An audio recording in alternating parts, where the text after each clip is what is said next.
Welcome back. 7ನೇ ತರಗತಿಯ 4ನೇ ಅಧ್ಯಾಯ ಅಕ್ಷರ ಸಂಖ್ಯೆಗಳ ಉಕ್ತಿಗಳು. ಇಂಗ್ಲೀಷ್ನಲ್ಲಾದರೆ ಆಲ್ಜಿಬ್ರಾಯಿಕ್ ಎಕ್ಸ್ಪ್ರೆಷನ್ಸ್ ಇದು ಪಾಠ. ಅಕ್ಷರ ಸಂಖ್ಯೆಗಳ ಪರಿಕಲ್ಪನೆ ಅಂದಾಗ ನಮಗೆ ಗೊತ್ತಿಲ್ಲದ ಒಂದು ಪರಿಮಾಣವನ್ನು ನಾವು ಸ್ಮಾಲ್ ಲೆಟರ್ಸ್, ಇಂಗ್ಲೀಷ್ ಸ್ಮಾಲ್ ಲೆಟರ್ಸಲ್ಲಿ ತಗೊಂಡು ಬೀಜೋಕ್ತಿಗಳನ್ನು ಅಥವಾ ಸಮೀಕರಣ ಅಂತ ಹೇಳಿ ಬರ್ತಿತ್ತು, ಅದನ್ನು ಬಿಡಿಸ್ತಾ ಇದ್ವಲ್ಲ, ಅದೇ ರೀತಿಯ ಪಾಠ ಇದು. ಏನಿದೆ ನೋಡಿ, ಒಂದೇ ಉದಾಹರಣೆ ಕೊಟ್ಟಿದ್ದಾರೆ. ಶಬ್ನಮ್ ಅಫ್ತಾಬ್ಗಿಂತ 3 ವರ್ಷ ದೊಡ್ಡೋಳು. ಅಫ್ತಾಬ್ನ ವಯಸ್ಸು 10 ವರ್ಷಗಳಾದಾಗ ಶಬ್ನಮ್ ವಯಸ್ಸು 13 ವರ್ಷ ಆಗಿರುತ್ತದೆ. ಈಗ ಅಫ್ತಾಬ್ನ ವಯಸ್ಸು 18 ವರ್ಷಗಳು. ಶಬ್ನಮ್ನ ವಯಸ್ಸು ಎಷ್ಟು ಅಂತ ಕೇಳ್ತಿದ್ದಾರೆ ನೋಡಿ. ಈಗ ಅಫ್ತಾಬ್ನ ವಯಸ್ಸು 1 ವರ್ಷ ಇದ್ದರೆ ಶಬ್ನಮ್ ವಯಸ್ಸು ಏನಾಗ್ತಾಯಿತ್ತು? 1 + 3, ಯಾಕಂದರೆ 3 ವರ್ಷ ದೊಡ್ಡೋಳು. 1 + 3 4 ವರ್ಷ ಆಗ್ತಿತ್ತು. ಹಾಗೆ 2 ವರ್ಷ ಇದ್ದಿದ್ದರೆ 2 + 3, 3 ವರ್ಷ ಇದ್ದಿದ್ದರೆ 3 + 3, 4 ವರ್ಷ ಇದ್ದಿದ್ದರೆ 4 + 3, 10 ವರ್ಷ ಅಫ್ತಾಬ್ನ ವಯಸ್ಸಿದ್ದಿದ್ರೆ 10 + 3 13 ಆಗ್ತಾಯಿತ್ತು. ಅದೇ ಈಗ ಎಷ್ಟಾಗಿದೆ? ಶಬ್ನಮ್ನ ವಯಸ್ಸು 13 ವರ್ಷ 10 ವರ್ಷ ಆದಾಗ. ಈಗ ಅಫ್ತಾಬ್ನ ವಯಸ್ಸು 18 ವರ್ಷ ಅಂತ ಹೇಳ್ತಿದ್ದಾರೆ. ಅಂದರೆ 18ಕ್ಕೆ 3 ಕೂಡಬೇಕು ಅಷ್ಟೇ. ಈಗ ಫಾರ್ ಎಕ್ಸಾಂಪಲ್ ಅಫ್ತಾಬ್ನ ವಯಸ್ಸೇ ಗೊತ್ತಿಲ್ಲ ನಮಗೆ, ಆವಾಗ ಏನಂತ ಬರಿಬೋದು? ಈ ಶಬ್ನಮ್ನ ಈ ಅಫ್ತಾಬ್ನ ವಯಸ್ಸು ಏನಂತ ತೊಗೋಬೇಕು? ಆವಾಗ ಸ್ಮಾಲ್ ಲೆಟರ್ಸ್ ಎ ಅಂತ ತೊಗೋತೀವಿ. ಆವಾಗ A + 3 ಅಂತ ಹೇಳಿ ತೊಗೊಳ್ತೀವಿ. ಈಗ 18 ಆಗಿದ್ದರೆ 18 + 3. ಕ್ವಶನ್ ಕೇಳಿರೋದೇನು? ಶಬ್ನಮ್ ವಯಸ್ಸು ಎಷ್ಟು ಅಂತ. ಆವಾಗ ಅಫ್ತಾಬ್ನ ವಯಸ್ಸು 18 ಆದಾಗ ಶಬ್ನಮ್ನ ವಯಸ್ಸು 18 3 21 ವಯಸ್ಸು ಆಗುತ್ತೆ. ಮುಂದೆ ನೋಡಿ, ಆವಾಗ ನಾವು ಏನಂತ ಮಾಡ್ಬೋದು? ಹಾಗಿದ್ರೆ ಸಂಖ್ಯೆಗಳನ್ನು ಪ್ರತಿನಿಧಿಸಲು ಬಳಸುವ ಎ ಮತ್ತು ಎಸ್ ನಂತಹ ಅಕ್ಷರಗಳನ್ನು ಅಕ್ಷರ ಸಂಖ್ಯೆಗಳು ಮತ್ತು A + 3 ಈ ರೀತಿಯ ಅಕ್ಷರ ಸಂಖ್ಯೆಗಳನ್ನು ಹೊಂದಿರುವ ಗಣಿತೋಕ್ತಿಯನ್ನು ಬೀಜೋಕ್ತಿಗಳು ಅಂತ ಹೇಳಿ ಕರಿತೀವಿ. ಈಗ ನೋಡಿ, ಶಬ್ನಮ್ನ ವಯಸ್ಸನ್ನು ನೀಡಿದೆ, ಅಫ್ತಾಬ್ನ ವಯಸ್ಸನ್ನು ಕಂಡುಹಿಡಿಯಲು ಒಂದು ಬೀಜೋಕ್ತಿಯನ್ನು ಬರೆಯಿರಿ. ಈಗ ನೋಡಿ, ಅಫ್ತಾಬ್ ಶಬ್ನಮ್ಗಳಿಗಿಂತ 3 ವರ್ಷ ಚಿಕ್ಕವನು ಅಂತ ನಮಗೆ ಗೊತ್ತಾಗಿದೆ ಈಗ. ಆದ್ದರಿಂದ ಅಫ್ತಾಬ್ನ ವಯಸ್ಸು ಶಬ್ನಮ್ಗಿಂತ 3 ವರ್ಷ ಕಡಿಮೆ. ಇದನ್ನು ಹೇಗೆ ಬರಿತೀವಿ? ಅಫ್ತಾಬ್ನ ವಯಸ್ಸು = ಶಬ್ನಮ್ ವಯಸ್ಸು -3 ವರ್ಷ ಚಿಕ್ಕವನು ಅಂತ ಗೊತ್ತಾಗಿದೆ. ನಾವು ಮತ್ತೆ ಅಫ್ತಾಬ್ನ ವಯಸ್ಸನ್ನು ಸೂಚಿಸಲು ಎ ಅಕ್ಷರವನ್ನು ಮತ್ತು ಶಬ್ನಮ್ ವಯಸ್ಸನ್ನು ಸೂಚಿಸಲು X ಅಕ್ಷರವನ್ನು ಬಳಸಿದ್ರೆ ಅವಾಗ ಏನಾಗುತ್ತೆ? ಅಫ್ತಾಬ್ನ ವಯಸ್ಸು A, ಶಬ್ನಮ್ನ ವಯಸ್ಸು S, ಅದರಲ್ಲಿ -3. ಆವಾಗ ನಮಗೆ ಬೀಜೋಕ್ತಿ ಯಾವ್ದು ಸಿಗುತ್ತೆ? A = S - 3. ಈ ಅಕ್ಷರ ಸಂಖ್ಯೆಗಳು ಯಾವುದು? A, S.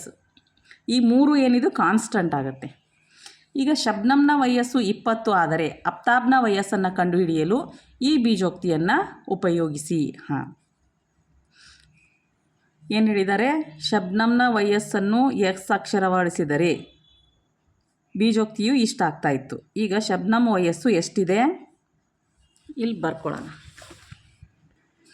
ನೋಡಿ. ಈಗ ಶಬ್ನಮ್ನ ವಯಸ್ಸು 20 ಕೊಟ್ಟಿದ್ದಾರೆ. ಅಫ್ತಾಬ್ನ ವಯಸ್ಸನ್ನು ಕಂಡುಹಿಡಿಯಲು ಯಾವುದು? A = S - 3 ಅನ್ನೋ ಬೀಜೋಕ್ತಿ ಉಪಯೋಗಿಸ್ಬೇಕು. ಅಫ್ತಾಬ್ನ ವಯಸ್ಸು A = S - 3, ಶಬ್ನಮ್ನ ವಯಸ್ಸನ್ನು S ಅಂತ ತೊಗೊಂಡಿದ್ದೀವಿ. ಆವಾಗ 20 - 3, 20ರಲ್ಲಿ 3 ಹೋದರೆ 17. ಹಾಗಾದರೆ ಅಫ್ತಾಬ್ನ ವಯಸ್ಸೆಷ್ಟು? 17 ಅಂತ ಸಿಗುತ್ತೆ. ಈಗ ಇಲ್ಲಿದೆ ನೋಡಿ, ಇದು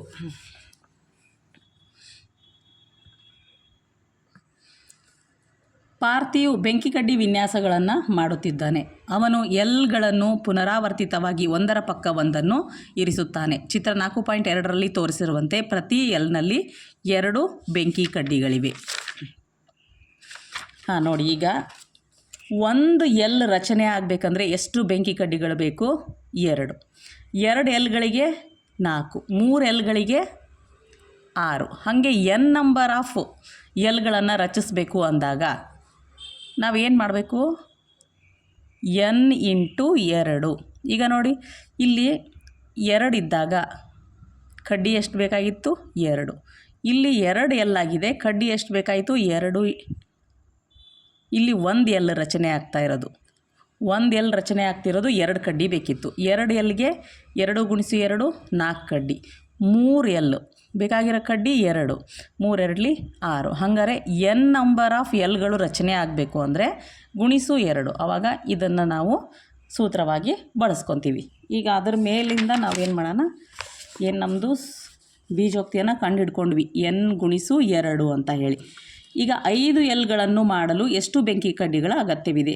5 ಅಂದರೆ 5 ಎಲ್, ಎನ್ ಇದ್ದಲ್ಲಿ 5 ಹಾಕ್ಕೊಂಡ್ರೆ 5 ಗುಣಿಸು 2, 5 2 10. 7 ಎಲ್ಗಳನ್ನು ಮಾಡಲು 7 ಗುಣಿಸು 2, ಹಾಗೆ 45 ಎಲ್ಗಳನ್ನು ಮಾಡಲು ಈ ಎನ್ ಜಾಗದಲ್ಲಿ 45 ಹಾಕ್ಕೊಳ್ಳೋದು, ಗುಣಿಸೋದು. ಹಾಗೆ ಎಲ್ಗಳ ಸಂಖ್ಯೆ ಮತ್ತು ಬೆಂಕಿ ಕಡ್ಡಿಗಳ ನಡುವಿನ ಸಂಬಂಧನೇ ಏನು? ಎನ್ ಗುಣಿಸು 2 ಆಗುತ್ತೆ. ಅಂದರೆ ಬೆಂಕಿ ಕಡ್ಡಿಗಳ ಸಂಖ್ಯೆ ಎಲ್ಗಳ ಸಂಖ್ಯೆಯ 2ರಷ್ಟು ಇರುತ್ತೆ ಅಂತ ಹೇಳಿ. ಅದಕ್ಕೊಂದು ಬೀಜೋಕ್ತಿ ಕೊಡ್ರಿ ಅಂದ್ರಾಗ 2 ಗುಣಿಸು ಎನ್ ಅಥವಾ ಎನ್ ಗುಣಿಸು 2 ಅಂತ ಹೇಳಿ ತೊಗೊತೀವಿ. ಮುಂದೆ ನೋಡಿ, ಕೇತಕಿ ತೆಂಗಿನಕಾಯಿ ಬೆಲ್ಲದ ಲಡ್ಡುಗಳನ್ನು ತಯಾರಿಸಿ ಸರಬರಾಜು ಮಾಡುತ್ತಾಳೆ. ಒಂದು ತೆಂಗಿನಕಾಯಿಯ ಬೆಲೆ 35 ಮತ್ತು 1 kg ಬೆಲ್ಲದ ಬೆಲೆ 60 ರೂಪಾಯಿ. 10 ತೆಂಗಿನಕಾಯಿ ಮತ್ತು 5 ಬೆಲ್ಲ ಖರೀದಿಸಿದರೆ ಅವಳು ಎಷ್ಟು ಹಣ ಕೊಡಬೇಕಾಗುತ್ತೆ? ನೋಡಿರಿ, 10 ತೆಂಗಿನಕಾಯಿ ಬೆಲೆ 10 ಗುಣಿಸು 35, 5 kg ಬೆಲ್ಲದ ಬೆಲೆ 5 ಗುಣಿಸು 60, ಎರಡೂ ಕೂಡಿಸ್ತೀವಿ, 650 ರೂಪಾಯಿ ಬರುತ್ತೆ. 8 ತೆಂಗಿನಕಾಯಿಗಳು ಮತ್ತು 9 kg ಬೆಲ್ಲ ಖರೀದಿಸಿದರೆ ಅವಳು ಎಷ್ಟು ಹಣ ಪಾವತಿಸಬೇಕಾಗುತ್ತದೆ? 8 ತೆಂಗಿನಕಾಯಿ ಇಲ್ಲಿ 8 ಗುಣಿಸು 35, ಹಾಗೆ 9 kg ಬೆಲ್ಲಕ್ಕೆ 9 ಗುಣಿಸು 60. ಇದನ್ನು ಗುಣಾಕಾರ ಮಾಡಿ ಕಂಡುಹಿಡಿದ್ರೆ ನಮಗೆ ಇದಕ್ಕೆ ಆನ್ಸರ್ ಸಿಗುತ್ತೆ. ಕೊಟ್ಟಿರುವ ತೆಂಗಿನಕಾಯಿಗಳ ಸಂಖ್ಯೆ ಮತ್ತು ಬೆಲ್ಲದ ಪರಿಮಾಣಕ್ಕನುಗುಣವಾಗಿ ಪಾವತಿಸಬೇಕಾದ ಒಟ್ಟು ಹಣವನ್ನು ಕಂಡುಹಿಡಿಯಲು ಒಂದು ಬೀಜೋಕ್ತಿ ಬರೆಯಿರಿ. ಈಗ ಫಾರ್ ಎಕ್ಸಾಂಪಲ್ ನಾವು ಬೆಲ್ಲಕ್ಕೆ ಜಾಗ್ರಿ ಅಂತ ತಗೊಂಡ್ರೆ ಇದನ್ನು ಜೆ ಕೊಟ್ಕೊಳ್ಳೋಣ, ತೆಂಗಿನಕಾಯಿಗೆ ಕೊಕೊನಟ್ ಸಿ ತಗೊಳ್ಳೋಣ. ಆವಾಗ ಸಿ ಗುಣಿಸು 35 ಪ್ಲಸ್ ಜೆ ಗುಣಿಸು 60. ಈ ರೀತಿ ಏನು ಮಾಡ್ಬೋದು, ನಾವು ಇದಕ್ಕೊಂದು ಬೀಜೋಕ್ತಿಯನ್ನು ಬರಿಬೋದು. ಸಿ ಅಂದರೆ ಏನು? ಕೊಕೊನಟ್. ಆವಾಗ ಇಂಟು 35 ಒಂದರದು. ಹಾಗೆ ಜೆ ಅಂದರೆ ಜಾಗ್ರಿ, 1 kg ಜಾಗ್ರಿಗೆ 60 ರೂಪಾಯಿ. ಆವಾಗ ಸಿ ಗುಣಿಸು 35 ಪ್ಲಸ್ ಜೆ ಗುಣಿಸು 60. ಈ ರೀತಿ ಬೀಜೋಕ್ತಿಯನ್ನು ಬರಿಬೋದು ಅದಕ್ಕೆ. ಅವರು ಅದೇ ಮಾಡಿದ್ದಾರೆ ನೋಡಿ. ಇನ್ನು ನೆಕ್ಸ್ಟ್, 7 ತೆಂಗಿನಕಾಯಿ 4 kg ಬೆಲ್ಲಕ್ಕೆ ಕೊಡಬೇಕಾದ ಒಟ್ಟು ಬೆಲೆಯನ್ನು ಕಂಡುಹಿಡಿಯಲು ಈ ಬೀಜೋಕ್ತಿಯ ಸೂತ್ರವನ್ನು ಉಪಯೋಗಿಸಿ. ಆವಾಗ ನಾವು ಸಿ ಜಾಗದಲ್ಲಿ 7, ಜೆ ಜಾಗದಲ್ಲಿ 4 ಹಾಕಿ ಗುಣಾಕಾರ ಮಾಡಿ ಕೂಡಿದ್ರೆ ಸಿಗುತ್ತೆ ಇದು. ಇನ್ನು ನೆಕ್ಸ್ಟ್ ಬರುತ್ತೆ, ಬಾಹುವಿನ ಉದ್ದ 7 ಸೆಂಟಿಮೀಟರ್ ಇರುವ ಒಂದು ಚೌಕದ ಸುತ್ತಳತೆ ಎಷ್ಟು? ಕಂಡುಹಿಡಿಯಲು ಬೀಜೋಕ್ತಿಯನ್ನು ಬಳಸಿ. ಇವಾಗ ನೋಡಿ, ನಮಗೆ ಚೌಕ ಗೊತ್ತಿದೆ, ಇದರ ಸುತ್ತಳತೆ ಏನಾಗುತ್ತೆ? ಇದೂ ಎ, ಇದು ಎ, ಇದು ಎ ಸೆಂಟಿಮೀಟರ್, ಇದು ಎ ಸೆಂಟಿಮೀಟರ್. ಚೌಕದ ಒಂದು ಗುಣನೇ ಏನು ಅಂತಂದರೆ 4 ಬಾಹುಗಳ ಅಳತೆ ಸೇಮ್ ಇರುತ್ತೆ. A centimetre, a centimetre, a centimetre, 8 centimetre. ಸುತ್ತಳತೆ ಏನಾಗುತ್ತೆ ಇದ್ರದ್ದು? A plus a plus a plus a, ಆವಾಗ 4a ಅಂತ ಹೇಳಿ ಆಗುತ್ತೆ. ಆವಾಗ ಬೀಜೋಕ್ತಿ ಏನು? ಚೌಕದ ಸುತ್ತಳತೆ ಈಕ್ವಲ್ಸ್ ಟು 4a. ಆವಾಗ ಈಗ 7 ಸೆಂಟಿಮೀಟರ್ ಇರೋದ್ರದ್ದು ಏನಾಗುತ್ತೆ? 4 ಗುಣಿಸು 7, 7 4 28 ಸೆಂಟಿಮೀಟರ್ ಆಗುತ್ತೆ ಚೌಕದ ಸುತ್ತಳತೆ. ಈಗ ನೆಕ್ಸ್ಟ್ ಏನಿದೆ? ಕಂಡು ಹಿಡಿಯಿರಿ ಇದೆ. ಕಂಡುಹಿಡಿಯಿರಿ. ಇವುಗಳ ಸುತ್ತಳತೆಯ ಸೂತ್ರಗಳನ್ನು ಬರೆಯಿರಿ. ಎಲ್ಲ ಬಾಹುಗಳು ಸಮವಾಗಿರುವ ತ್ರಿಭುಜ ಅಂದರೆ ಸಮಬಾಹು ತ್ರಿಭುಜ.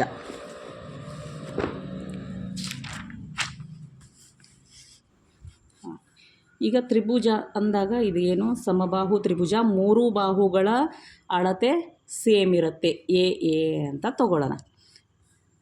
ಆವಾಗ ಈ ಸಮಬಾಹು ತ್ರಿಭುಜದ ಸುತ್ತಳತೆ equals to a plus a plus a, 1 2 3 3a. ಇಲ್ಲಿ ಸಮಬಾಹು ತ್ರಿಭುಜದ ಸುತ್ತಳತೆ ಈಕ್ವಲ್ಸ್ ಟು 3a. ಒಂದು ನಿಯಮಿತ ಪಂಚಭುಜಾಕೃತಿ. ನಿಯಮಿತ ಅಂದ್ರೇ ಏನು? ಪ್ರತಿ ಬಾಹುವಿನ ಅಳತೆ ಸೇಮ್ ಇರುತ್ತೆ ಮತ್ತು ಕೋನವೂ ಕೂಡ ಸೇಮ್ ಇರ್ತವೆ. ಆವಾಗ ನಿಯಮಿತ ಪಂಚಭುಜಾಕೃತಿಯ ಸುತ್ತಳತೆ ಈಕ್ವಲ್ಸ್ ಟು ಎಷ್ಟು ಭುಜಗಳು? 5. A plus a plus a plus a plus A ಎಷ್ಟು? 5a. ಇಷ್ಟೇ ಸುತ್ತಳತೆ. ನಿಯಮಿತ ಷಡ್ಭುಜಾಕೃತಿ. ಷಡ್ಭುಜಾಕೃತಿ ಅಂದ್ರೇ 6 ಬಾಹುಗಳು. 6 ಬಾಹುಗಳ ಅಳತೆ ಸೇಮ್ ಇರುತ್ತೆ. ಹಾಗೆ ಈ ಬಾಹುಗಳಿಂದ ಉಂಟಾದಂಥ ಕೋನಗಳು ಕೂಡ ಸೇಮ್ ಇರ್ತವೆ. ಆವಾಗ ನಿಯಮಿತ ಷಡ್ಭುಜಾಕೃತಿಯ ಸುತ್ತಳತೆ equals to a plus a plus a plus a plus a 3 3 6 a. ಇಷ್ಟು ಇವಕ್ಕೆ ಸೂತ್ರಗಳನ್ನು ಬರೆದ್ವಿ. ಈಗ ನೆಕ್ಸ್ಟ್ ಏನಿದೆ ನೋಡಿ, ನೆಕ್ಸ್ಟ್ ಕ್ವಶನ್. ₹100, ₹20 ಮತ್ತು ₹5 ನೋಟುಗಳ ಸಂಖ್ಯೆ ಮುಂದೆ ಕೊಟ್ಟಿರುವ ಸಂಖ್ಯೆಗಳಲ್ಲಿ ಇದ್ದರೆ ಕೃತಿಕಾ ಬಳಿ ಇರುವ ಒಟ್ಟು ಮೊತ್ತ ಎಷ್ಟು? ಕೋಷ್ಟಕವನ್ನು ಪೂರ್ಣಗೊಳಿಸಿ ಅಂತ ಕೇಳ್ತಿದ್ದಾರೆ. ನೋಡಿ, ಇವಾಗ ನಾವು ಇಲ್ಲಿ ₹100 3 ನೋಟ್ ಇದ್ದಾವೆ. ಆವಾಗ 3 × 100. ₹20 ನೋಟು 5 ಇದ್ದಾವೆ. ಆವಾಗ +5 × 20. ₹5 ನೋಟು 6 ಇದ್ದಾವೆ. +6 × 5. ಇದನ್ನೆಲ್ಲ ಟೋಟಲ್ ಮಾಡಿದ್ರೆ 300 + 100 + 6 5 30. ಟೋಟಲ್ ₹430 ಆಗುತ್ತೆ.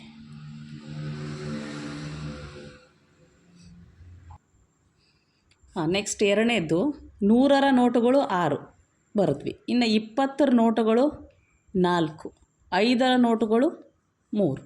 ಇದನ್ನೇ ಇಲ್ಲಿ ಇದನ್ನು ಮಾಡಿ ಬರೆದಿದ್ದಾರೆ. ಇದಕ್ಕೆ ಹೇಗೆ ಬರಿಬೇಕೀಗ? 100ರ ನೋಟುಗಳು 8 × 100 ಪ್ಲಸ್ 20ರ ನೋಟುಗಳು 4 × 20. ಈಗ 5ರ ನೋಟುಗಳ ಸಂಖ್ಯೆ ಎಷ್ಟು ಅಂದರೆ Z. ಆವಾಗ +Z × 5. ಇದನ್ನು ಹೇಗೆ ಬರೆಯೋದು? 8 × 100 800 ಪ್ಲಸ್ 4 8 80 ಪ್ಲಸ್ 5 Z ಕೂಡಿದ್ರೆ ಏನಾಯಿತು? 880 ಪ್ಲಸ್ 5 Z ಅಂತ ಹೇಳಿ ಬರಿತೀವಿ. ಇನ್ನು ಇದನ್ನು X ನಂಬರ್ ಆಫ್ 100 ನೋಟ್ ಇದ್ದಾವೆ. ಆವಾಗ X × 100 plus Y number of 20 ಇದ್ದಾವೆ. Y × 20 plus Z number of 5 ಇದೆ. Z × 5. ಆವಾಗ 100X plus 20Y plus 5Z ಕೂಡಿದ್ರು ಇಷ್ಟೇ. ಇದನ್ನು ಹೀಗೆ ಬರೀಬೇಕಾಗತ್ತೆ ಟೋಟಲ್. ಈ ರೀತಿ ಈ ಕೋಷ್ಟಕವನ್ನು ಪೂರ್ತಿ ಮಾಡ್ತೀವಿ. ಇನ್ನು ನೆಕ್ಸ್ಟ್ ನೋಡಿ, ವೆಂಕಟಲಕ್ಷ್ಮಿ ಹಿಟ್ಟಿನ ಗಿರಣಿಯನ್ನು ಹೊಂದಿದ್ದಾರೆ. ರೋಲರ್ ಮಿಲ್ ಚಾಲನೆಗೆ 10 ಸೆಕೆಂಡ್ಗಳನ್ನು ತೆಗೆದುಕೊಳ್ಳುತ್ತದೆ. ಒಮ್ಮೆ ಚಾಲನೆಯಾದರೆ ಪ್ರತಿ kg ಧಾನ್ಯವನ್ನು ಹಿಟ್ಟು ಮಾಡಲು 8 ಸೆಕೆಂಡ್ಗಳನ್ನು ತೆಗೆದುಕೊಳ್ಳುತ್ತದೆ. ಯಂತ್ರವು ಆರಂಭದಲ್ಲಿ ಆಫ್ ಆಗಿದೆ ಎಂದು ಊಹಿಸಿಕೊಂಡು ಮುಂದೆ ನೀಡಿರುವ ಯಾವ ಬೀಜೋಕ್ತಿಯು y kg ಧಾನ್ಯವನ್ನು ಹಿಟ್ಟು ಮಾಡಲು ತೆಗೆದುಕೊಳ್ಳುವ ಸಮಯವನ್ನು ವಿವರಿಸುತ್ತದೆ? ಇವಿಷ್ಟು ಈ ಬೀಜೋಕ್ತಿಗಳನ್ನು ಕೊಟ್ಟಿದ್ದಾರೆ. ನೋಡಿ ಹೇಗೆ ಮಾಡೋದು ಅಂತ ನೋಡೋಣ.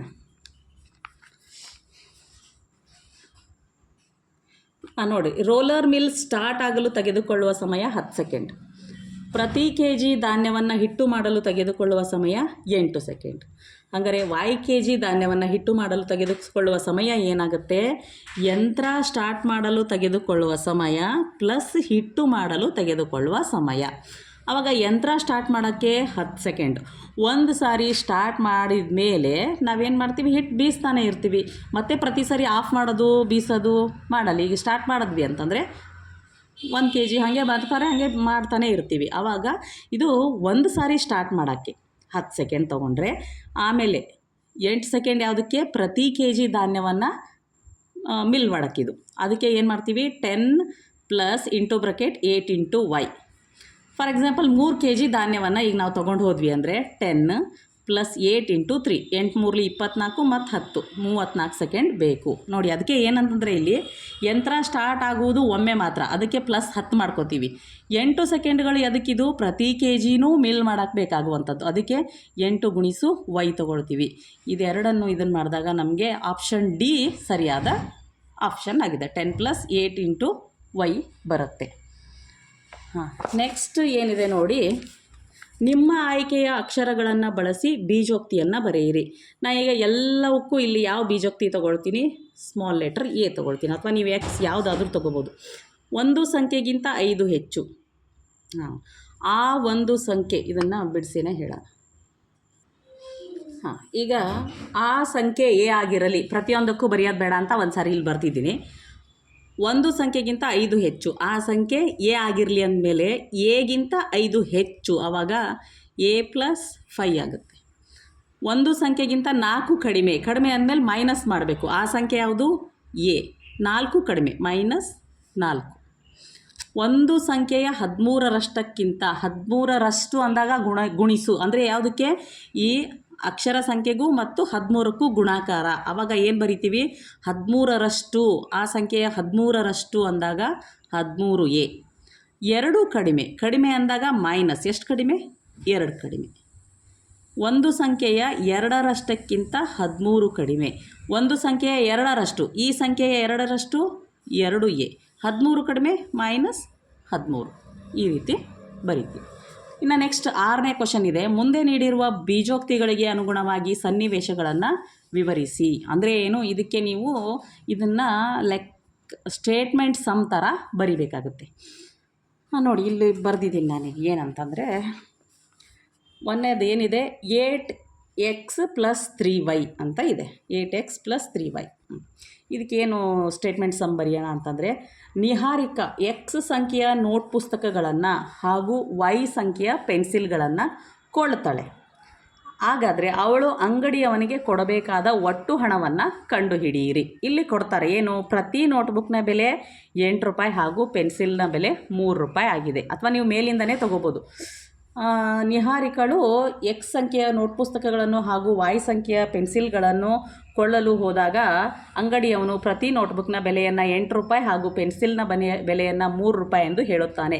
ಅವಳು ಅಂಗಡಿಯವನಿಗೆ ಕೊಡಬೇಕಾದ ಒಟ್ಟು ಹಣವನ್ನು ಕಂಡುಹಿಡಿಯಿರಿ ಅಂತನಾದರೂ ಮಾಡ್ಕೋಬೋದು. ಆವಾಗ ನೋಡಿ, X ಸಂಖ್ಯೆಯ ನೋಟ್ಬುಕ್ಗಳು ಒಂದಕ್ಕೆ ಆವಾಗ 8x, Y ಸಂಖ್ಯೆಯ ಪೆನ್ಸಿಲ್ಗಳು 3y. ಸರಿ ಇದೆ ಪೆನ್ಸಿಲ್. ಹಾಂ, ಈಗ ಇಲ್ಲಿ ನೋಡಿ, ಇದು ಚೆನ್ನಾಗಿದೆ. 15 × j - 2 × k. ಹಾಂ, ಇದು ಏನಂತಂದರೆ ನೋಡಿ, ಪ್ರೀತಮ್ ಬಸ್ ಸ್ಟ್ಯಾಂಡ್ನಲ್ಲಿ ನೀರಿನ ಬಾಟಲ್ಗಳನ್ನು, ಅಂದರೆ ಬಿಸ್ಲೇರಿ ಬಾಟಲ್ ಇರ್ತಾವಲ್ಲ, ಆ ರೀತಿ ಮಾರ್ತಾ ಇರ್ತಾನೆ. ಪ್ರತಿಯೊಂದಕ್ಕೆ 15 ರೂಪಾಯಿ ಅಂತೆ ಮಾರ್ತಾನೆ. ಪರಿಸರವನ್ನು ಸ್ವಚ್ಛವಾಗಿಡಲು ಖಾಲಿ ಬಾಟಲನ್ನು, ಅವರೇನಾದರೂ ನೀರು ಕುಡಿದಿದ್ದು ಖಾಲಿ ಬಾಟಲನ್ನು ವಾಪಸ್ ಕೊಟ್ಟರು ಅಂದರೆ ಪ್ರತಿಯೊಬ್ಬರಿಗೂ 2 ರೂಪಾಯಿ ರಿಯಾಯಿತಿಯನ್ನು ಕೊಡ್ತಾನೆ. ಅವನು ಜೆ ಬಾಟಲ್ಗಳನ್ನು ಮಾರಿದ್ದಾನೆ ಹಾಗೂ ಕೆ ಸಂಖ್ಯೆಯ ಗ್ರಾಹಕರು ಬಾಟಲ್ಗಳನ್ನು ಹಿಂತಿರುಗಿಸಿದ್ದಾರೆ. ದಿನದ ಕೊನೆಯಲ್ಲಿ ಅವನ ಒಟ್ಟು ಆದಾಯವೆಷ್ಟು? ನೋಡಿ ಹೆಂಗಾದರೆ, ಜೆ ಬಾಟಲ್ಗಳನ್ನು ಮಾರಿದ್ದಾನೆ, ಜೆ ಇಂಟು 15 ರೂಪಾಯಿಗೆ ಒಂದು ಬಾಟಲ್, ಮೈನಸ್ 2 ರೂಪಾಯಿ ರಿಯಾಯಿತಿ ಯಾಕೆ ಕೊಡ್ತಾ ಇದ್ದಾನೆ? ನೀರು ಕುಡಿದು ಖಾಲಿ ಬಾಟಲನ್ನು ವಾಪಸ್ ಕೊಟ್ಟರು ಅಂದರೆ ಅವ್ರಿಗೆ 2 ರೂಪಾಯಿ ರಿಯಾಯಿತಿ ಕೊಡ್ತಾನೆ, ಅದಕ್ಕೆ -2k. ಆವಾಗ ಈ ಬೀಜೋಕ್ತಿ ಇದಕ್ಕೆ ಸರಿ ಹೊಂದುತ್ತೆ. ಈ ಸ್ಟೇಟ್ಮೆಂಟ್ ಸಮ್ ಸರಿ ಆಗುತ್ತೆ. ಇನ್ನು ನೆಕ್ಸ್ಟ್ ಕ್ವಶನ್ ಏನಿದೆ ನೋಡಿ. ಚಿತ್ರದಲ್ಲಿ ತೋರಿಸಿರುವಂತೆ ಒಂದು ಕ್ಯಾಲೆಂಡರ್ ತಿಂಗಳಿನಲ್ಲಿ ದಿನಾಂಕಗಳನ್ನು ಪೂರ್ಣವಾಗಿ ಹೊಂದಿರುವ 2 × 3 ಗ್ರಿಡ್ಡನ್ನು ಆಯ್ಕೆ ಮಾಡಿದರೆ ತಳಭಾಗದ ಮಧ್ಯದ ಕೋಶವು ದಿನಾಂಕ W ಹೊಂದಿದ್ದರೆ ಖಾಲಿ ಕೋಶಗಳಲ್ಲಿನ ದಿನಾಂಕಗಳಿಗೆ ಬೀಜೋಕ್ತಿಯನ್ನು ಬರೆಯಿರಿ. ಅಂದರೆ ಏನು? ಇಲ್ಲಿದೆ ನೋಡಿ, 12, 13, 14, 19, 20, 21 ಇದನ್ನು ಈ ರೀತಿ ಕೊಟ್ಟಿದ್ದಾರೆ. ಆಯಿತಾ? ಈಗ ಇದಕ್ಕೆ ಇದ್ರದ್ದು ಎಷ್ಟಾಗುತ್ತೆ? 12, ಇದರದ್ದು 13, ಇದು 14, ಇದು 21, ಇದು 20, ಇದು 19. ನೋಡಿ, ಈಗ ಹಂಗಾರೆ W ಅಂದರೆ 20. 20ರಲ್ಲಿ ಒಂದು ಕಳೀರಿ, W - 1. 20ರಲ್ಲಿ ಒಂದು ಕಳೆದ್ರೆ 19 ಸರಿ ಇದೆಯಾ? 21ಕ್ಕೆ ಏನು ಮಾಡ್ಬೋದು ನಾವು? ಹಾಗಿದ್ರೆ W + 1. ಇದಕ್ಕೆ ಏನು ಮಾಡ್ಬೋದು? W ಅಂದರೆ 20. 20ರಲ್ಲಿ ಎಷ್ಟು ಕಳೆದ್ರೆ 12 ಬರುತ್ತೆ? ಆವಾಗ W - 8. 20ರಲ್ಲಿ 8 ಕಳೆದ್ರೆ 12. ಇದರಲ್ಲಿ W - 7. 20ರಲ್ಲಿ 7 ಕಳೆದ್ರೆ 13. ಇದಕ್ಕೆ W - 6. ಹಾಗಾದರೆ ಏನು ತುಂಬಬೇಕು ನಾವು? W + 1, W - 8, W - 7, W - 6. ಇಷ್ಟೇ. ಇಷ್ಟು ಮಾಡಿದ್ರೆ ಇಲ್ಲಿವರೆಗೂ ಕಂಡುಹಿಡಿಯಿರಿ ಕ್ವಶನ್ಸ್ ಮುಗೀತು. ಮುಂದಿನ ಅಂಕಗಣಿತದ ಏನಿದೆ, ಅಂಕಗಣಿತದ ಗಣಿತೋಕ್ತಿಗಳ ಪುನರಾವಲೋಕನವನ್ನು ಮುಂದಿನ ವಿಡಿಯೋದಲ್ಲಿ ಮಾಡೋಣ ಅಂತ ಹೇಳ್ತಾ ಈ ವಿಡಿಯೋವನ್ನು ಮುಗಿಸ್ತೀನಿ. ನಿಮಗೇನಾದರೂ ವಿಡಿಯೋ ಇಷ್ಟ ಆಗಿದ್ದರೆ ದಯವಿಟ್ಟು ಲೈಕ್ ಮಾಡಿ, ಬೇರೆ ಮಕ್ಕಳಿಗೂ ಶೇರ್ ಮಾಡಿ. Thank you.